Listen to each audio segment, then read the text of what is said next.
In some reaction, former South African ambassador to Thailand, Douglas Gibson, joins us for some comment. A very good evening to you. Thank you so much for your time. I mean, U.S. Secretary of State Marco Rubio has accused Ambassador Ibrahim Rasool of being a race-baiting politician who hates America.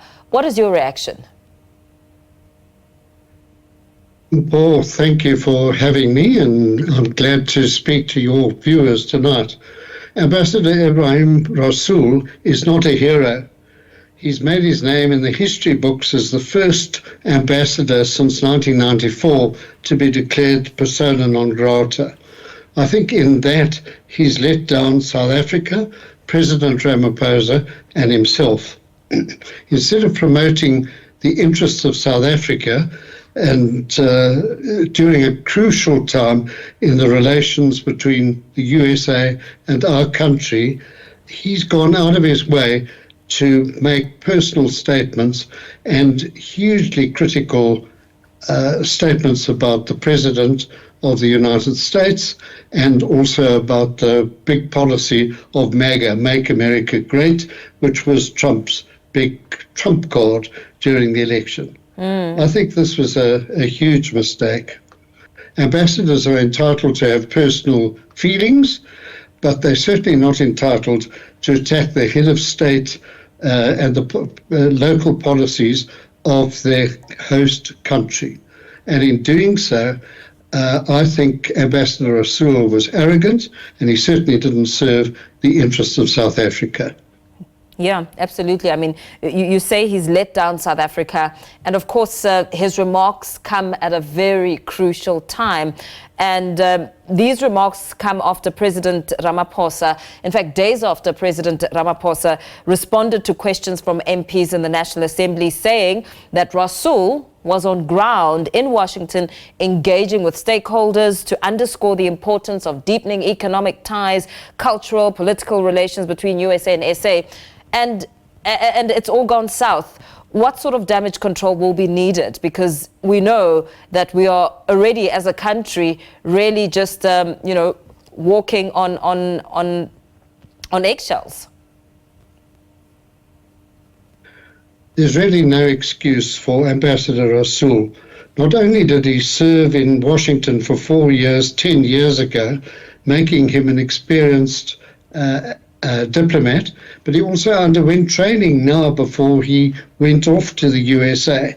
And he should know and did know what the lines were, and he transgressed those. And I think that was self-indulgent in the extreme. If he didn't realize the enormity of his transgression, he must have been consumed by his own arrogance and hatred of the USA and policies.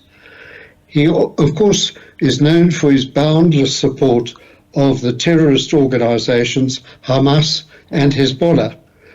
You know, he proudly wore the keffiyeh of Palestine, which he bragged about the fact that it was signed by one of the Hamas leaders, who incidentally was assassinated by the Israelis sometime afterwards.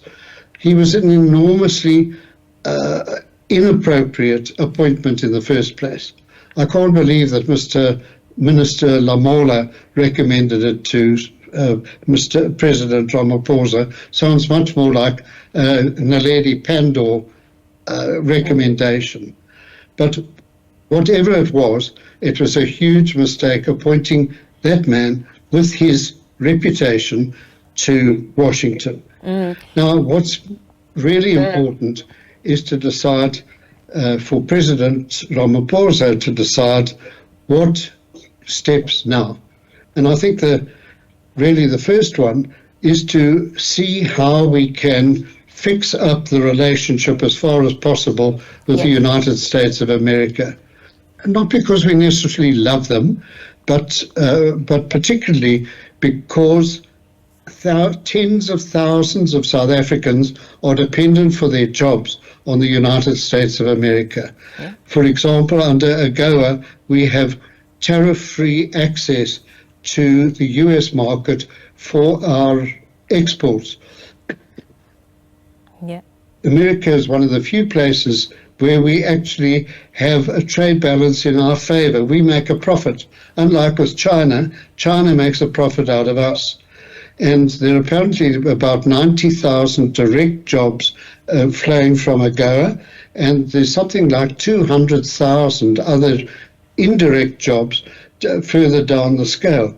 There's 600 companies, American companies in South Africa, and this could, in fact, wreck and ruin our car industry and a lot of our manufacturing industry. And we simply can't afford that given our current economic status. Yeah. So President Ramaphosa has now got to do whatever can be done to repair the situation. Emma Powell, the Foreign Affairs or Department of International Relations spokesperson of the DA, has suggested that the GNU should have a delegation going to Washington and attempting to put things right as far as possible. Yeah. I think before that actually happens, one would have to know who the new ambassador is. And we're told that President Ramaphosa has had 3 names handed to him of potential ambassadors. And with those potential ambassadors, pardon the interruption, with those potential ambassadors, what is expected of an ambassador? Because ironically, the gist of Rasool's speech was devoted to advising that South Africa would have to exercise great caution and diplomacy in dealing with US President Donald Trump. Yes, well, that's exactly the wrong thing to say publicly and even privately. Ambassadors can think what they like privately, but they mustn't do anything that's going to upset the relationship between their country and the host country. And it's a fact that he's been expelled specifically because he attacked the head of state of the United States, plus the policies of that country. And it's just not done. I remember when I was an ambassador, I was carpeted by the foreign ministry in Thailand, and I was told to come in and be reprimanded. And I was reprimanded because South Africa had allowed Mr. Shinawatra, a previous Prime Minister of Thailand, who was a fugitive from justice, to visit South Africa. Now, the Thais are wonderful and they're the nicest people in the world. They politely and pleasantly told me that this was not on, and privately I went back to our government and told them that this was a no-no. And that was the end of that matter. Yeah. I'm glad they didn't throw me out and let me make history like Mr. Rasool has. Yeah. Thank you so much. Thanks for weighing in on the discussion there. Interesting political climate, so as we put it. But we do appreciate you speaking to us this evening. That was former South African ambassador to Thailand, Douglas Gibson, there giving us his remarks over the Ambassador Ebrahim Rasool's remarks.